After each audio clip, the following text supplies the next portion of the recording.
you first know you could sing? I don't know if I was so conscious of it. However, the first time my mother pushed me out and I went, "Ah!" After his death, Jimmy Cliff's daughter finally confirms the rumors. The world mourned the death of Jimmy Cliff, but his passing didn't just mark the end of a reggae legend. It unlocked decades of silence and unanswered questions. Why had his family stayed quiet for so long?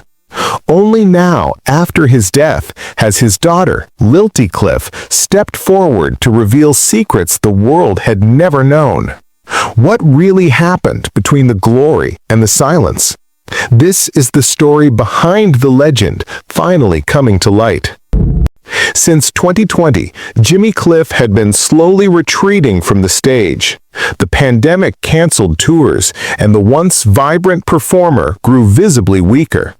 When he received the Reggae Gold Award in Kingston, he walked up to the podium on crutches, a moment captured in a photo that quickly went viral across Jamaica. Fans saw their hero battling not just time, but his own body. A year later, knee surgery forced him to stop performing indefinitely. Seeking peace and quiet, Jimmy moved with his wife, Latifah Chambers, to a small seaside house in Montego Bay, leaving the bright lights behind. But his story was far from over. By 2023, Jimmy Cliff had all but vanished from the public eye. But behind closed doors, a quiet battle was raging. A close friend revealed that at the start of 2024, Jimmy's health began to fail rapidly. Diagnosed with chronic pneumonia, he relied on a breathing aid just to get through his days. By September 2025, his condition had worsened. He was rushed to the University Hospital of the West Indies in Kingston. Doctors said he remained conscious, often asking to hear "Many Rivers to Cross" one last time. That song became the soundtrack of his final days. Then, on the morning of November 24th, the end came suddenly. In the arms of his family, Jimmy took his final breath. The world of music lost a legend overnight. His struggle with pneumonia finally over. His wife later described the moment as strangely peaceful, just the fading hum of the heart monitor, and then silence. She said, "He left as gently as the wind." That afternoon, his body was taken back to Montego Bay. Along the route, locals lined the streets with wildflowers, their small speakers playing his timeless songs. The next day, thousands gathered in Kingston to say goodbye. A memorial stage was set up where young artists performed his classics, carrying forward his legacy. Those closest to him remembered his final wish: a simple funeral, no speeches, no rituals. "Let the music be the final voice," he had said, and his family honored that. Yet while the world mourned, Jimmy Cliff's death also opened a door to questions left unanswered. Just days after the funeral, his only daughter stepped forward before the media, and the revelations she shared left the entire nation in stunned silence. Just hours after the world mourned the passing of a reggae legend, a single voice broke the silence. Lilty Cliff, eldest daughter of Jimmy Cliff, stepped forward, his family's only spokesperson willing to speak. Her words promised to reveal the hidden story behind the man who had spent decades in the spotlight, yet fought his last battles in quiet. In her first public message, Lilty wrote that her father had chosen to fight in silence, refusing anyone's pity. He only wanted one thing: to be remembered through his music. On November 26th, Lilty appeared on a national news program. Her tone was calm, but her red-rimmed eyes betrayed the grief she carried. She confirmed what fans had feared. Jimmy Cliff had battled pneumonia, complicated by heart disease, for 2 years, but he kept it secret, not wanting to sadden those who loved him. Lilty revealed a side of her father few ever saw. Even during his illness in Montego Bay, he never stopped creating. A notebook was always resting beside his bed, filled with fleeting ideas, melodies, and lyrics. "He told me," she said softly, "if a man can no longer sing, let the song sing for him." Those words would later open the pages of his unfinished memoir. She also shared a dream that never came true, a return to the stage in 2024, cut short by illness. In private, he often reminisced about packed stadiums in Kingston, smiling as he spoke. "My music is still there," he would say, "only now I listen instead of sing." Addressing rumors of disillusionment with the music industry, Lilty offered insight into his quiet frustrations. Jimmy felt reggae had drifted from its original spirit, becoming commercialized. Yet he never abandoned it. Instead, he chose silence, protecting the purity of his own faith. As Lilty recalled him saying, "Fame makes artists forget why they first began to sing." Through her words, the world glimpsed the man behind the legend, a father, a creator, and a soul who fought in quiet dignity, leaving only his music to speak. Jimmy Cliff believed music wasn't meant to be sold, it belonged to the people. Some mistook his conviction for distance, but to his family it was the quiet pride of a creator guarding his dignity. In a rare interview, his daughter Lilty Cliff opened a window into that private world, revealing fragments from his draft memoir, Songs of the Soul. Written in a youthful hand at just 10 years old, the manuscript brimmed with reflections on life, faith, and the quiet terror of growing old. One line stood out, "I sang for peace, but the world grows louder." In those few words, the essence of Jimmy Cliff's life shone through, a man who let music speak what words could not. Lilty shared that even in his final days, he asked to hear the original recording of Many Rivers to Cross, letting the melodies carry him. The family honored his wish for silence at his passing. "No grand ceremony," Jimmy had insisted. "Let the sea and the music speak." And so, in Montego Bay, the very place where he had penned his first song, his ashes were scattered, carried by the waves he had loved. Jamaican media reported Lilty's words without commentary, printing simply, "Lilty Cliff, the keeper of her father's final promise." Through her testimony, the world began to see Jimmy Cliff anew, a man who departed quietly, leaving his music to deliver the farewell he had always envisioned. And as the public listened again, they were reminded of the journey that had started from the very first note. Some legends are born not just to sing, but to carry the heartbeat of a nation. Jimmy Cliff's story isn't just about melodies. It's about a boy from the soil rising to the world stage. It all began in Somerton, Jamaica, where James Chambers, born in 1944, first lifted his voice in song. Somerton was small, humble, and poor, but rich in music. Jimmy's family couldn't afford much, yet the sounds of life and rhythm filled their home. By the time he was a child, he was already singing in the church choir and teaching himself guitar with nothing more than old bicycle brake wires. Music wasn't just a passion, it was survival and a glimpse of something bigger. At 14, the restless teen left the quiet life of Somerton for Kingston, chasing a dream most would call impossible. Nights were spent in bars and clubs, not for fame, but simply to earn a meal. It was in one of those dimly lit rooms that destiny knocked. Producer Leslie Kong heard Jimmy sing and knew he had found a star. His first song, Hurricane Haiti, hit the Jamaican charts with the boldness of youth, a spark that ignited a lifelong career. Between 1965 and 1970, Jimmy Cliff's name spread across the Caribbean. Hits like Miss Jamaica, Wonderful World, Beautiful People captured hearts, and the press soon called him the young star of the tropics, a voice that gave reggae a soul all its own. He was no longer just a singer, he became a symbol of Jamaica's post-independence pride, a musical ambassador whose lyrics celebrated faith, unity, and hope. Then came 1972. everything changed. The Harder They Come premiered with Jimmy not only playing the lead, but performing the entire soundtrack. Overnight, the boy from Somerton became an icon, his music echoing far beyond the island shores, carrying with it the story of a people, a nation, and a dream realized. In a small Jamaican village, a young man's voice dared to challenge injustice, and it would soon echo across the globe. The story of Jimmy Cliff, born James Chambers, was not just about music. It was about resilience, identity, and the power of a song to change hearts. When the film that told his story hit screens, audiences everywhere felt the pulse of a nation. Reggae, once confined to the streets of Kingston, broke free, becoming a global symbol of hope, struggle, and freedom. That same year, the soundtrack album sold millions of copies, catapulting Jimmy Cliff into international stardom.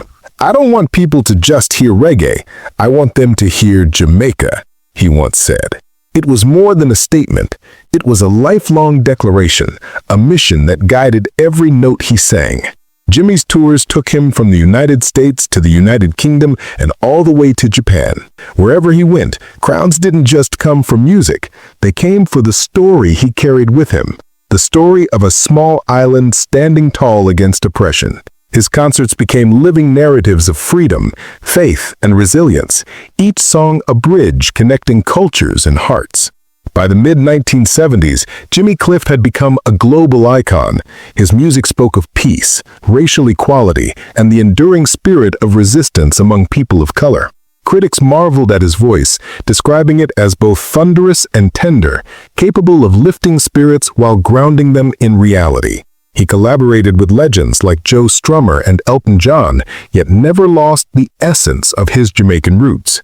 Despite tempting offers from major record labels, Jimmy chose independence. Fame could wait, authenticity could not. Returning home in the late 1970s, he held a series of free concerts for students and workers, turning streets into stages. In Kingston, as thousands sang along, he reminded them, music should not be a privilege. It belongs to everyone. That day, the city became a festival, alive with unity and joy. For his immeasurable contributions, the Jamaican government awarded him the Order of Merit. On stage, receiving the honor, Jimmy bowed his head and said, "This is not a reward for me, but for Jamaica." In that moment, the boy from Somerton had not only become a legend, he had become the voice of a nation. By the end of the 1970s, Jimmy Cliff wasn't just a reggae star. He was a global symbol, a voice for a generation, a beacon of Jamaica on the world stage. But fame, as luminous as it seemed, casts shadows too. Behind the music and the applause, a storm was quietly brewing. The weight of expectations, the contradictions of the industry, and the relentless glare of the spotlight began to press upon him. For Jimmy, the bright lights of glory were inseparable from the darkness that followed. From reggae's brightest star, he found himself walking a delicate line between triumph and turmoil. Success had lifted him high, but it had also trapped him in invisible battles. By the early 1980s, the conflicts could no longer be ignored. A bitter copyright dispute forced him to leave Island Records, and in a rare interview in London, he spoke with quiet intensity. "I love music, but I cannot love those who use it to sell dreams." Seeking space and freedom, Jimmy moved to England. He continued recording, experimenting with new sounds, yet the world's applause began to fade. Critics praised his work, but album sales dwindled. Headlines suggested a reggae hero searching for his voice. Yet for Jimmy, it was never just about music. It was a struggle to reclaim himself, to confront the identity that fame had blurred. By the mid-1980s, Jimmy Cliff had begun to vanish from public view. Interviews were declined, performances were rare. Friends later revealed that he had slipped into depression, living quietly in a small London apartment, reading, meditating, seeking solace in silence. The music world moved on, but Jimmy remained in retreat. During those years, solitude became more than a choice. It was his companion, his sanctuary, and his only stage. In 1991, Jimmy Cliff walked onto the stage of the Rock and Roll Hall of Fame alone. received his award with a quiet bow, and disappeared just as swiftly as he had arrived. No speeches, no lingering applause, just a man who seemed more interested in reflection than recognition. Back in Jamaica, he wandered the streets of Somerton and Montego Bay, retracing old paths as if searching for lost pieces of himself. Friends whispered that this journey marked a turning point, a moment when Jimmy began to question not just fame, but the life he wanted to lead. By the next year, he left England for good, returning to Jamaica to start over. In the late 1990s, a new chapter opened. Jimmy embraced Islam, adopting the name Al-Hajj Naeem Bashir, and found solace in prayer. "Only through prayer did I know what true peace felt like," he said in a rare public talk. He remarried Latifah Chambers, fathered 2 children, and slowly reconnected with his community. Music for Jimmy had transformed. It was no longer about charts or spotlights. It became a tool for healing. His journeys across Africa and the Middle East were not tours of fame, but pilgrimages of inspiration. He took on the role of UNESCO Peace Ambassador, speaking at international conferences about the power of art to unite people. Humble and measured in speech, he carried the weight of experience rather than the shine of celebrity. In 2012, Jimmy Cliff released Rebirth, hailed as a profoundly human comeback. Gone was the defiance of youth. In its place were songs of faith, forgiveness, and the quiet wisdom of age. Critics called it the autobiography of a survivor. Afterward, he retreated into simplicity, living quietly in Montego Bay and cherishing the rhythms of family life over the limelight. Jimmy Cliff's story had evolved from rebel icon to reflective elder, a journey of music, faith, and the ultimate rediscovery of himself. Even in 2018, Jimmy Cliff's words carried the quiet power of a man at peace. "Reggae is not dead. I just don't need to stand before the microphone anymore." Calm, reflective, and unshaken by time, he understood that music outlives the performer. And indeed, when he finally stepped away from the stage after nearly 40 years, his voice lingered, resonating far beyond Jamaica, long after the spotlight faded. It was only after his passing that the world fully grasped the depth of his gift, a legacy as irreplaceable as the rhythms he brought to life. In tribute, their family revealed they were editing his memoir, Songs of the Soul, a work written over more than a decade, charting his journey from the dusty streets of Somerton to the heights of global stardom. The memoir is set to release in 2026. Serving as Jimmy Cliff's official farewell to the audience who loved him. But the tribute doesn't stop at pages. The Jamaican Ministry of Culture announced the Jimmy Cliff Cultural Center in Montego Bay, a living monument to reggae itself. Painted in reggae's iconic yellow, green, and red, the center will house his instruments, manuscripts, and personal artifacts. A small stage will allow young artists to perform traditional reggae, keeping alive the music that defined Jimmy's life. As he once said, music never dies as long as someone still wants to sing. Even at Somerton High School, where he first discovered his voice, his legacy now stands immortal. The music room has been renamed Jimmy Cliff Hall, his portrait gazing over students as the lyrics of Many Rivers to Cross adorn the walls. Every day, young minds are reminded that a legend once walked their hallways, proof that greatness can rise from the humblest beginnings. Even in death, Jimmy Cliff continues to shape the heartbeat of Jamaica. For countless young Jamaican artists, Jimmy Cliff was more than a musician. He was a spark that ignited dreams. At a recent tribute concert, singer Coffee confessed, "Without Jimmy, reggae wouldn't hold the place it does today." Latifah E.K. and Chronix echo that sentiment in interviews, calling him the visionary who planted the seeds for a new generation of artists. His influence isn't just history, it's living, breathing inspiration. To honor his memory and passion for music, Jimmy Cliff's family announced the creation of the Many Rivers Foundation. The foundation is dedicated to funding music scholarships for underprivileged children across Jamaica. Latifah Chambers, his daughter, told the press, "This is how he wanted to give back, by giving the next generation a chance to sing their dreams into reality." By the end of 2025, thousands of hopeful young musicians had already applied. Most of Jimmy Cliff's ashes now rest in the sea at Montego Bay, the very shores where he penned many of his earliest songs. A small portion sits in a seaside memorial engraved with the words, "He sang for freedom, he lived for love." Every evening, locals leave flowers, play his music, and stand quietly listening to the waves, as if the sea itself carries his voice. In Kingston, his songs still fill the airwaves each morning, intertwining with the sounds of waves and sea breeze. One radio editor reflected, "As long as reggae lives, Jamaica still has Jimmy." In Montego Bay, a bronze statue of Jimmy Cliff is nearing completion. Modeled after his iconic appearance in The Harder They Come, the statue captures him gazing toward the horizon, an eternal sentinel of reggae and freedom. The monument promises to be more than a photo opportunity.